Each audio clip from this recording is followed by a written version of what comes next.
Olá, eu sou Daily Rose.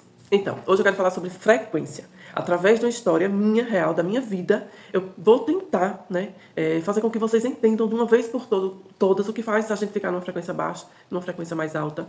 E como a ressonância me salvou, porque eu já estava, nossa, lá embaixo mesmo, né?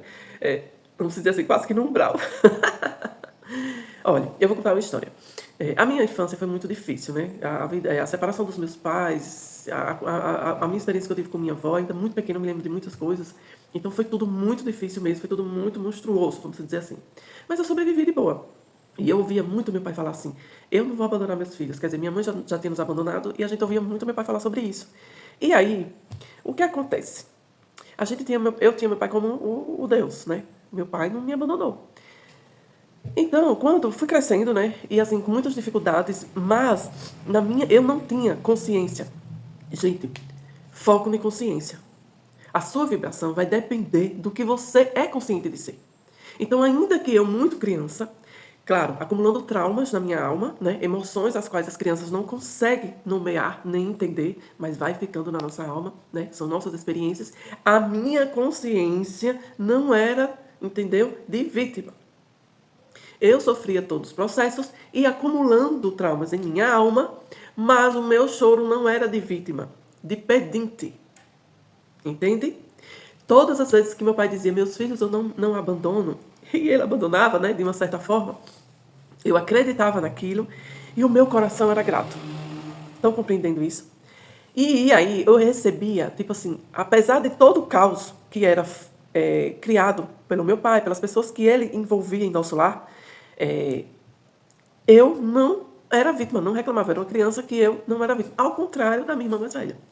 Então, o que acontecia? Eu cresci adolescente, a minha mãe, a gente tentou morar com ela várias e várias vezes. Fizemos várias tentativas. Eu me lembro de morar com ela várias vezes. E, tipo assim, eu não tinha raiva da minha mãe. Eu só queria o amor dela. Eu me lembro que eu amava ficar com ela. Eu admirava, eu achava ela linda. Sabe? Eu era uma criança muito inocente. Muito amor. Eu queria amor. Sabe? Quando ela mandava as cartas pra gente, ela morava no Rio de Janeiro, ela mandava as cartas.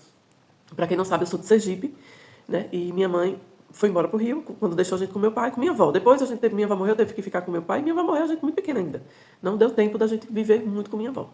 E aí, ela mandava umas cartas e eu amava, eu me achava super importante, porque assim, nenhuma daquelas meninas das minhas amigas lá na rua recebia cartas, e eu recebia. Então eu tinha uma admiração, eu almejava tanto a minha mãe, sabe? Muito, muito, muito. Então eu fui crescendo, passando por vários perrengues por causa dos traumas que eu acumulava, mas ao mesmo tempo tudo dava certo pra mim, sabe? Eu sei que nós temos nossos anjos, mas nossos anjos, eles ficam tentando nos proteger, eles nos protegem, mas às vezes você, né, tem um livre-arbítrio, você não permite, né? Você escolhe outra coisa, você escolhe, ele está o tempo todo te levando para um caminho para a sua evolução, para a sua ajuda, e você escolhe outra coisa. Então eu fiz muitos erros, entrei na adolescência, fui cometendo muitos erros, mas, gente, era incrível. Eu tinha uma sensação de que eu tinha tudo. Tipo assim, eu sofria porque não tinha nada, mas eu queria. Eu queria as roupas das melhores lojas, eu queria ter tudo. Eu não me sentia inferior, entendeu? E eu não era vítima, eu não me sentia inferior. Eu corria atrás, quando eu queria uma coisa nova, corria atrás, eu perturbava meu pai até ele me dar. Eu me lembro que minha irmã dizia isso, que ele gostava mais de mim do que dela. E eu dizia, não, você que não sabe insistir. Ela nem pedia. E eu insistia. Então, o que acontece? Fui crescendo e assim, gente, eu só fui me matricular numa escola quando eu já estava maior. O meu primeiro emprego, eu orava por emprego, orava mesmo. Eu não orava, minha oração era da Nossa Senhora e o anjo da guarda, só. Não fazer outra oração, porque foi o que eu creio, foi o que eu aprendi, né, lá no catecismo, essas coisas. Que inclusive só eu mesmo da minha família fez.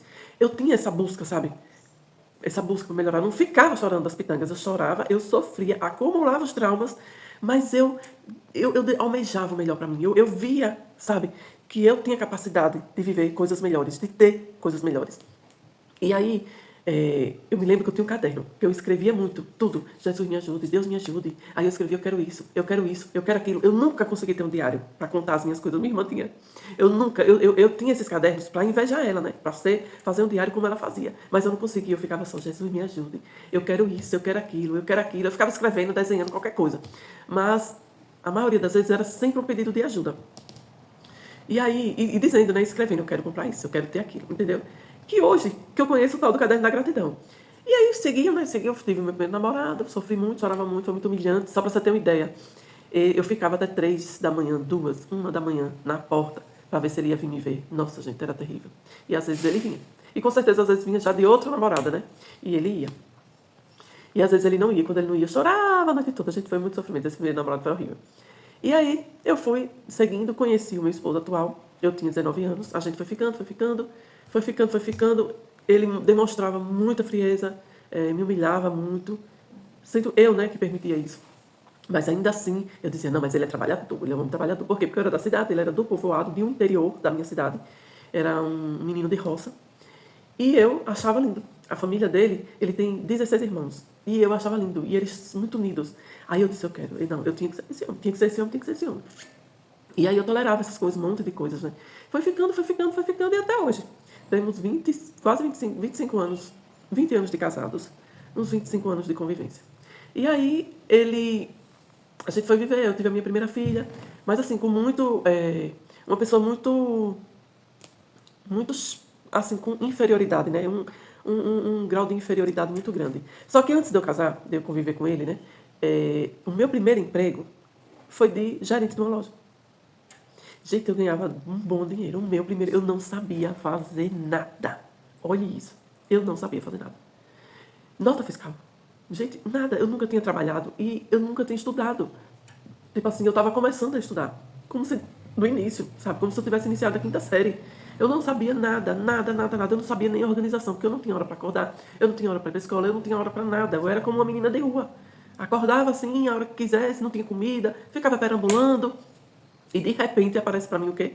Um emprego de gerente de uma loja, na minha cidade. E aí também eu sempre tinha boas amizades. Tipo, as minhas amizades sempre foram melhores que eu. Eu nunca tive uma amizade menos que eu.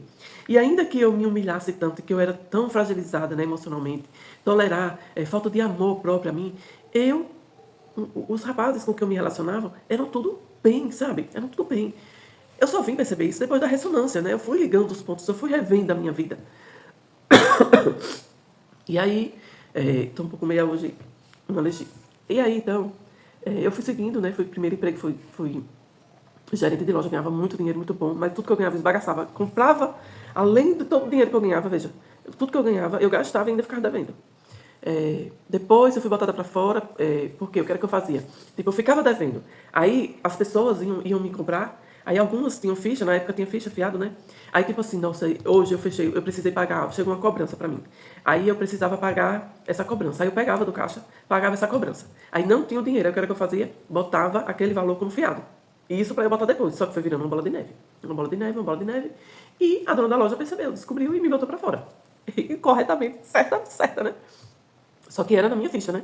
Eu ia botando na minha promissória. Só que eu não botava, não dizia, eu não especificava o meu nome, ela não olhava os nomes dos fiados. Ela queria saber do que tinha fiado, do que tinha recebido, né? À vista, de crediário. Enfim, eu sei que eu aprendi muito nessa loja, foi muito bom. Depois eu arrumei outro emprego. Eu nunca tive um emprego de uma sapataria, de um supermercado. Eu sempre tive empregos que eu era a gerente. E aí eu fui ser gerente de uma doceria. Eu tomava conta da doceria, eu abria, eu vendia, eu fazia tudo. Era só eu. E outra menina para auxiliar, né, nessas questões aí. Depois eu arrumei um emprego no autopeças, peças de carro. Meu pai, ele é dono de ferro velho, né? Então, quando eu saí da doceria, porque ela fechou, dessa vez eu não fiz nada de errado, ela fechou. E aí, ela fechou porque ela se formou em Direito e foi ser advogada. Aí fechou. E assim, a cidade muito pequena, sabe? Ainda não tinha... Hoje já sim, hoje já é um monte de docerias assim, mas na época ela teve essa visão maravilhosa, mas a cidade muito pequena não rendeu. E com certeza também eu não fui uma boa funcionária, mas eu sou amiga dela até hoje. E aí, depois eu fui ter um emprego de gerente de uma autopeças, peças de carro, novas e usadas. Só que quando eu estava lá, eu percebi algumas coisas estranhas. Esse pessoal que me contratou eu já conhecia, porque meu pai tinha ferro velho. Eles eram ali da redondeza onde a gente morava. E aí eu percebi algumas coisas. Só que o que acontece? Eu sempre gastando mais do que eu ganhava. Teve uma vez que ele mandou pagar uns boletos. E eu, apirriada, com a corda no pescoço, disse assim, eu vou guardar esse boleto. Próximo mês eu recebo e pago. E guardei o boleto. Só que o outro mês eu esqueci. E recebi o dinheiro aí e fui gastar. E aí o que aconteceu? O rapaz veio descobriu a cobrança e aí eu fui botada pra fora. Mas dessa autopeça também foi um livramento. Por quê? Porque eu tava vendo algumas coisas estranhas, eu já tava querendo sair. Eu já não tinha saído por causa dessa questão mesmo, desse boleto que eu tinha aqui, né, que agilizar.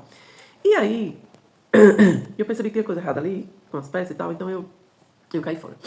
Então, e aí eu fui seguindo a vida, né? Eu fui seguindo, depois entrei num ateliê de noivas, que eu também entrei como gerente para tomar conta.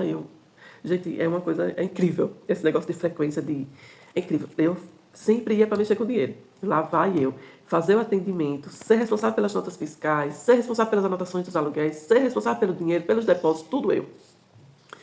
Mas aí, essa mulher foi como uma mãe pra mim. Com ela eu aprendi a oração, com ela eu aprendi o que é família, com ela eu aprendi tanta coisa boa, sabe? Foi muito bom trabalhar ali. E lá eu comecei a me valorizar melhor, porque, tipo assim, eu percebi como eu era bom em tudo. Tipo assim, eu fazia essas coisas erradas, porque eu acabava devendo mais do que o que eu ganhava. Aí eu acabava fazendo errado, não por questão. É praticamente um roubo, né, minha gente? Uma coisa que você pega sem você comunicar é um roubo. Mas na minha cabeça, eu fazia aquilo para pagar. Eu só não tinha coragem de falar, né? Eu não tinha coragem de falar. Eu nunca pensei se eu vou pegar como se fosse um roubo, né? Aquela intenção, né? Não, era sempre fazendo um erro, achando que eu ia corrigir amanhã ou depois. E às vezes não dava tempo. Era descoberto e mas eu quero, voltando para que vocês entendam o que é frequência. Ainda assim, com essa questão de não merecimento, de inferioridade, né? De se sentir incapaz para algumas coisas. A minha frequência, ela me levava para o mais. Eu nunca tive amigos mais inferiores a mim. Sempre eram mais.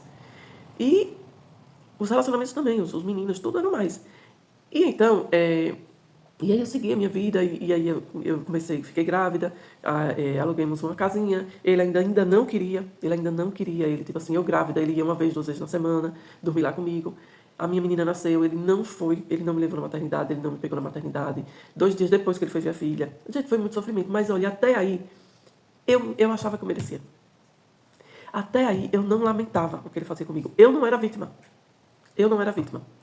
E nem me culpava. Estão entendendo? Tenta encaixar, olha. Todo esse sofrimento que eu venho. Isso é só um pouco, né, gente? Eu não lamentava culpando os outros. E nem lamentava me culpando. Entendeu?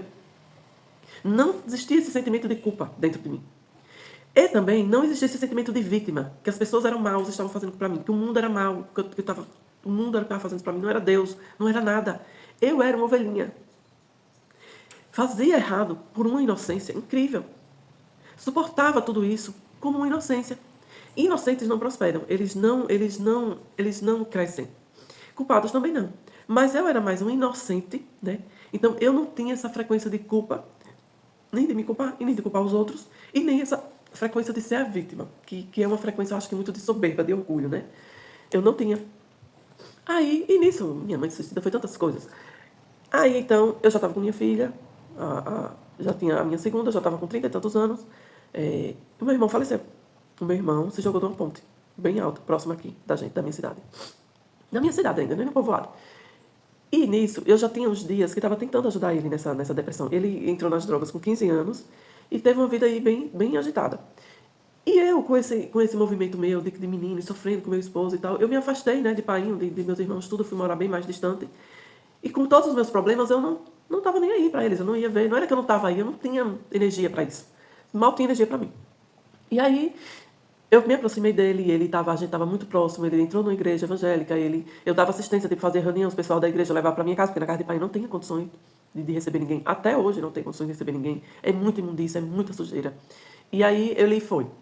Eu estava ajudando ele estava indo pro CAPES, eu estava dando assistência, tentando ver os documentos dele, né? Porque nem documento ele tinha, registro. Nada em casa, nada, identidade, nada. Ele já estava com 30 anos e não tinha nada disso. Não tinha uma identidade, ele nunca tinha tirado a identidade. Veja só que abandono.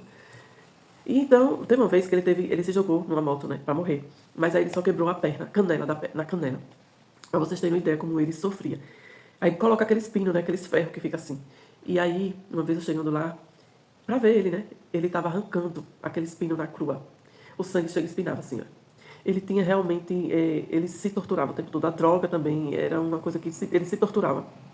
E eu tentando ajudar ele, porque ele era um ano só mais novo que eu. Nós éramos muito próximos. Eu cuidava dele, ele cuidava de mim. Um era companhia do outro. E aí, quando eu vi nessa situação dele, se algo tocou em mim, eu tenho que tentar ajudar. Eu já estava com a minha segunda filha, eu já estava mais, né, tranquila. Meu esposo já dormia todos os dias comigo. Tinha muita dificuldade com ele ainda, mas era mais tranquilo. E aí eu estava tentando ajudar ele, e justamente nesse período que eu estava tentando ajudar ele se jogou dessa ponte. Então, aí, gente, o mundo caiu pra mim. Caiu mesmo.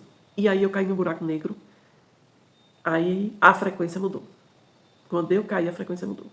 Foi muito triste, eu tive que ver tirando ele da ponte, tive que ficar esperando o IML chegar numa beira de estrada com o corpo dele assim. Foi bem horrível, foi uma manhã inteira. Foi bem tenso, foi bem monstruoso também. Quando enterrou ele, que nem pôde enterrar, do IML foi direto pro cemitério por causa o corpo já estava, né? Porque tinha achado mais de um dia depois. E aí, quando eu cheguei em casa, meu pai disse bem assim, agora eu sou livre. Quando meu pai disse isso, foi uma revolta tão grande como o pai disse isso. Porque ele era drogado, ele dava muito trabalho, né? Gente, meu pai me ligava, oi, seu irmão, não sei o quê, pra pegar, porque ele tinha pego um relógio. Quando eu chegava lá, rodava a cidade toda atrás do meu irmão, pegava um relógio quebrado, velho de feira, R$10. Mulher, olha, era coisa, viu? E meu pai realmente judiou muito mesmo. E aí, pronto, eu criei uma revolta. Quando eu ouvi isso do meu pai, criou uma revolta em mim tão grande que eu saía de pé, do canto da cidade ao outro, que eu morava muito longe, para ver painho, para arrumar as coisas dele de domingo que eu não trabalhava. Quando eu casei, parei de trabalhar, ainda assim eu ia, né, meu esposo levava lá e limpava as coisas. Eu sei que quando eu vi isso, eu não suportei. Disso eu caí numa depressão, parece que a realidade da minha vida se abriu. E eu disse, não. Aí agora, minha mãe não valia nada. Como é que uma mulher abandona seus filhos? Aí eu comecei a lembrar que ela via, que ela sabia de tudo que a minha madrasta fazia com a gente, que ela sabia que a gente estava na lama, que ela sabia que a gente passava fome e nunca foi pegar a gente. Meu pai, eu comecei a ver tudo que meu pai fazia com meu irmão. E aí comecei a ver tudo que meu pai permitiu fazer, tudo que meu pai não nos defendeu daquela madrasta. Aí eu comecei a ver o que minha irmã fazia comigo. Minha gente. Aí eu comecei a perceber tudo que eu fiz de errado nos meus empregos, com minhas filhas. Aí a culpa os outros, culpa a mim. E lamentar que o mundo, que Deus, parei de rezar, nunca mais eu rezei pra mãe, pra ninguém. Gente, é aí que tá o segredo. Murmuração, lamentação, culpa, vitimismo. Na minha vida, o que tudo parou, eu caí numa depressão, fui derrubada. E ali eu percebi, hoje eu percebo, que o que fez com que com que a minha vida paralisasse, eu parasse, tudo parou pra mim, foi justamente esses sentimentos. Culpa, não importa se você está culpando os outros ou a você mesmo. Lamentação, reclamação. Isso é não ser grata. Tudo estava errado, menos eu. Eu era a vítima de tudo. Então veja, ainda que acumulando traumas e vivendo ainda, continuando a viver no não merecimento, na incapacidade, na inferioridade, ainda assim eu vibrava esses sentimentos e atraía para a minha vida as situações. Mas eu não lamentava, eu não culpava, não me culpava. Não era ingrata. Mas a partir do momento que um episódio aconteceu e que eu passei a ser uma ingrata, uma vítima, que me culpava e culpava os outros, aí o negócio deu ruim. Aí eu comecei a ser traída pelo meu marido. A descobrir. Minhas filhas, eu não fazia mais nada por elas, nada. Eu entrei, comprei um computador, fiquei no computador, eu passei 2 anos no computador, não tinha relacionamento com meu marido, eu não sei o que era a vida das minhas filhas, eu não lembro de nada nesses 2 anos. Tudo veio a derrubar, casamento, filho, tudo. Eu era grossa com as meninas, eu era estúpida, eu não queria fazer, ele teve que chamar uma pessoa para trabalhar em casa. Gente, foi um caos, Aí eu não queria ele, e eu não sei como, sabe, foi um caos. Então é sobre isso que eu quero falar, o vídeo está muito longo. Em que você se culpa? O que é que você tenta identificar? Culpa, sentimento de culpa. Ainda que culpa o outro, ainda que culpe a si mesma. Veja se você está reclamando. Né? Eu já falei em outros vídeos, a gente fica nessa pressão por ser ressonante, por estar aprendendo tanta coisa, a gente não consegue ficar nesse lugar, a gente quer se expandir rápido demais. E tudo depende do seu conteúdo. E que não é nem só dessa vida, né? Imagine de outras vidas. Eu acredito, se eu já vivi isso tudo hoje, imagine em outra vida. Então, sabe, começar esse processo de ser ressonante, sem tanta cobrança, e olhando para dentro, o que é que tem que ser limpo aí? Eu tenho sentimento de culpa? Eu tenho sentimento de mágoa? Eu sou vítima? Eu sou ingrata? Porque eu saí de uma casinha assim pequena, vim para um casarão desse, e cheguei aqui, com pouco tempo ainda ressonante, com pouco tempo eu já estava reclamando de tudo. Eu não conseguia ser feliz. Limpeza, eu estava no processo de limpeza. Então, Veja bem, tudo se movia para uma prosperidade para mim. E eu destruía. Tá entendendo? Veja bem, vamos é muita história. Desde o início, né? Desde o início, eu vinha sofrendo as consequências da vida, mas tudo fluía para uma prosperidade. Prosperidade não é só dinheiro. Mas até o relacionamento eram homens de bem. Minha saúde, eu tinha muita saúde no meu corpo, muita. Apesar de viver tudo isso que eu vivia, eu tinha saúde, eu não me lembro de viver doente. Eu tinha as doenças do tempo, né? Que era sarampo, catapora. Então, eu tinha amizades melhores que eu, financeiramente, psicologicamente, nem família e tudo socialmente. Então, eu tinha relacionamentos com amigos, boas pessoas. Eu conhecia homens, né? Melhor que eu também, com família da sociedade, pessoas bem, né? Homens que já novos, já trabalhavam, já prosperavam. E eu tinha bons empregos. Então, tudo vinha pra mim. Mas eu destruía. Eu não era merecedora, né? Quem era eu, né? Então, por questões de traumas, eu não conseguia lidar com aquilo, eu não conseguia viver aquilo. Como eu digo, a escassez em mim. Quando eu vivia o tempo todo com esse homem que era bem financeiramente, que é o meu marido hoje, eu não via isso. Eu passava dificuldade. Passava dificuldade sem falar a ele. Porque eu achava que ele não tinha, eu não enxergava que ele tinha. Eu não enxergava que ele tinha. E como ele era cruel, eu não pedia nada a ele, eu vivia passando dificuldade. E ele sempre, quando eu pedia, ele dava as coisas de dentro de casa e tal. Mas eu vivia a minha mentalidade, gente. Era que eu não tinha, que ele não tinha e acabou a história. Claro, ele chegava sempre reclamando também, né, em casa de tudo. Então, pronto, a gente vivia como se não tivesse. Mentalidade de escassez. A falta pra mim era muito grande. Então, tudo pra mim faltava. Ainda que tivesse. Então, a gente tem que olhar o que a gente tem. Se você não conseguir ser feliz com o que você tem agora, é difícil, gente, chegar mais. É difícil. Então, era o que aconteceu. Eu era feliz com o que eu tinha. Não, gente, eu não era feliz. Mentira. Eu vivia sem reclamar, sem murmurar com o que eu tinha. Eu achava que era normal. Então, é essa questão sobre a frequência. O que é que tanto eu me culpo? O que é que tanto eu culpo o outro? Em que tanto eu sou a vítima? E o que é que eu não estou sendo grata hoje? Só pensando no que eu venho a ter, no que eu quero ter, no que eu quero crescer, no que eu chego, eu quero logo, eu quero ficar, sabe? Eu quero ter, sabe? Tá tudo para você ter hoje, para você ficar bem hoje, você só vê se você tiver dinheiro. Se você tiver dinheiro, aí você consegue. Gente, essas moscas é do interior, não tem jeito. Quando chove, elas entram dentro de casa, é uma bênção. Eu já pirei até com esse negócio, né, que diz que mosca, inseto, essas coisas, tá na nossa aura, não sei o quê. Mas não, aqui elas têm mesmo, é do lugar. Elas vêm mesmo com força, quando chove, elas vêm para dentro de casa. E aí é isso. A sua frequência, né, de parar de vir as coisas boas para você. E sim, aí tudo entupiu, viu? Tudo entupiu. Aí eu fui viver uma escassez de verdade. Problema em tudo. Eu já tinha problema no meu relacionamento com meu marido, já tinha uns problemas grandes com minhas filhas, com minha casa. Tudo ficou ruim. Tudo ficou ruim. Até a minha filha falecer. Só que assim, veja bem, quando eu caí na depressão, que fiquei 2 anos sem sair do computador, não tive vida, eu nem lembro o que foi que eu fiz nesses 2 anos. Ainda assim, veio uma bênção. Esse jogo que eu ficava online, né? Era onde eu ficava no computador, em um jogo online. Esse jogo tinha um negócio lá de criador. E eu quis saber o que era ser criador. Fui praticar. Eu jogava e praticava, né? Aprendi a ser criador. E comecei a aprender. Aprender esse. Que de repente eu tava ganhando dinheiro. Eu tinha tanta moeda do jogo. E como era um jogo internacional, para você comprar moeda, eu me lembro que eu pegava dinheiro escondido do meu marido para comprar essas moedas. E aí, quando eu comecei a ser criadora, eu comecei a ganhar, vendia. Tudo que eu criava, vendia. E aí, eu comecei a ganhar muita moeda. Era tanta moeda que as pessoas... Eu descobri que eu poderia vender, porque nem todo mundo tinha cartão internacional para comprar. Precisava de um cartão com bandeira internacional, e naquela época não era todo mundo que tinha. E aí eu comecei a vender. A pessoa mandava, né, um e-mail para mim, uma mensagem, e aí mandava foto, e sei que eu vendia. E eu comecei a ganhar dinheiro, menina. E aí isso começou a me dar um ânimo. Eu não sei porquê, gente, o dinheiro traz um ânimo pra nossa vida, né? É incrível isso. E aí eu comecei a ganhar dinheiro, comecei a ficar animada. E aí eu já comecei a sair mais desse buraco, né? Porque aí eu tinha um dinheiro, comecei a ficar animada. Aí eu ia comprar uma coisinha pra minha filha mais velha. E aí eu comprava uma coisinha pra minha filha mais velha, porque como eu tava muito nesse computador, já não tinha mais relacionamento com ele, não pedia mais nada.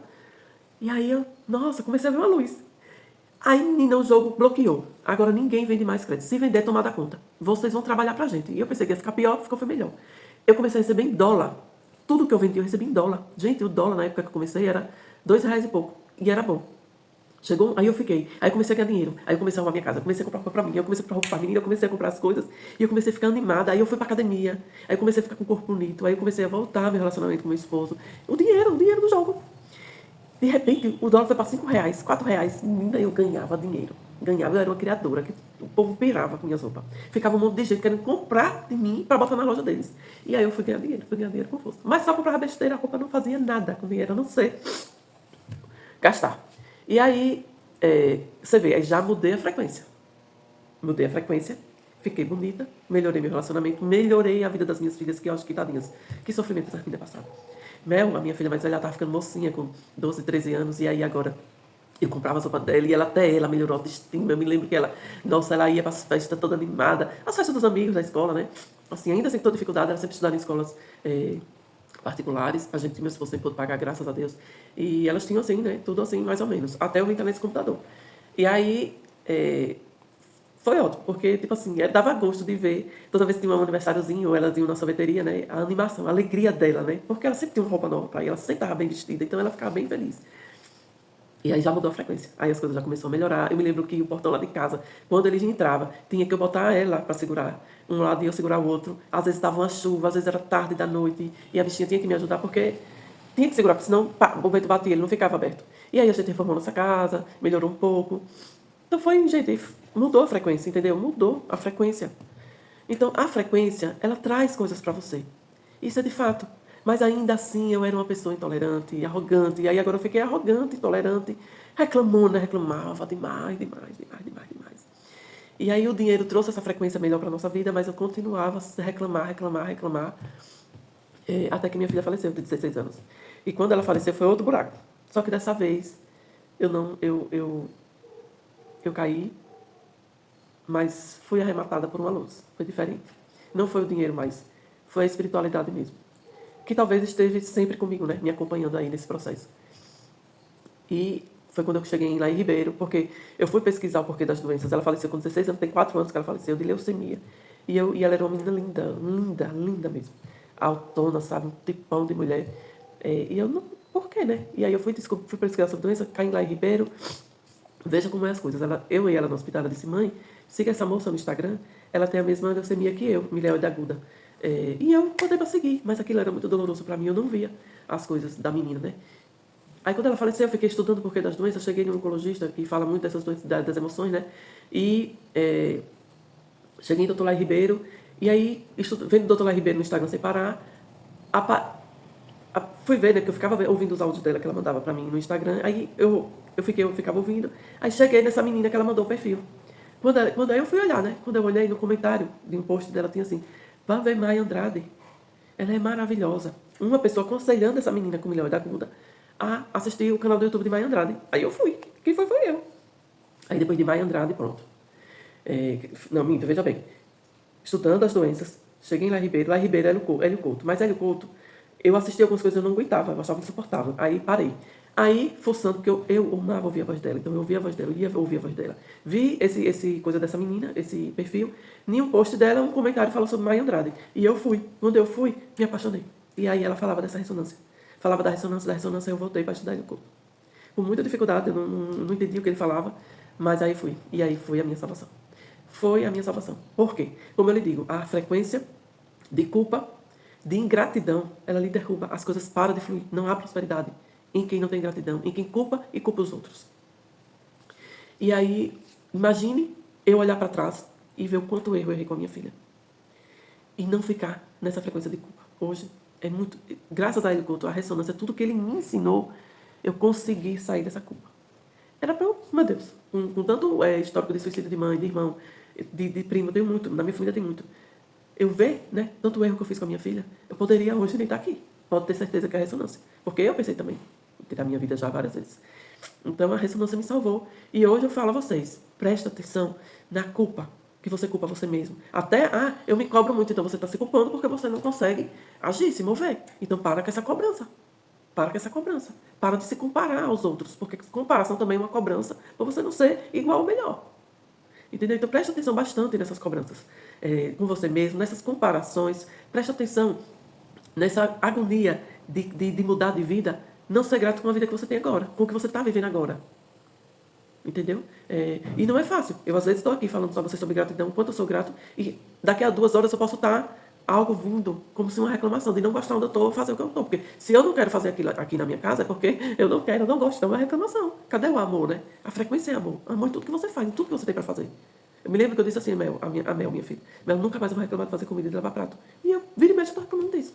Então são pequenas coisas que vai dando a você sinais da sua frequência. Então, colocar amor. Trabalhar para amar o que você tem hoje. quem você é hoje e o que você tem para fazer hoje. Porque você poderia não ter. Como a minha filha hoje não tem mais nada aqui, né? Ah, ela tá viva, claro, tá viva. Mas vamos viver o agora, né? Vamos viver nossa vida aqui. Parar de reclamar e amar quem a gente é na situação que a gente está e tendo consciência que nós podemos expandir e ter tudo que a gente deseja. O vídeo ficou longo, mas é isso, gente. A frequência, a ressonância me salvou, sim. E a frequência de culpa, de murmuração, de lamentação, de ingratidão é para derrubar, é para parar o fluir da vida. Então vamos focar aí nessas questões, tá? Eu não sei se eu fui clara. Culpa, culpar os outros, se culpar, julgamentos, comparação, ansiedade para mudar, para sair desse lugar. Né? É não amar esse lugar, não ser grata. Então preste atenção em algumas coisas que às vezes ficam encobertas. Então é muito fácil, sou grata, sou grata. Que nada, que nada. Eu sou grata, mas eu odeio lavar meus pratos, eu não sou grata. Em algum motivo aí eu não sou grata, porque eu tenho minha família, que a gente almoça todo mundo junto, janta todo mundo junto. Por isso que tem prato. Né? Eu tenho prato, eu tenho casa, por isso que eu tenho prato para lavar. Entendeu? Um abraço, fiquem todos com Deus.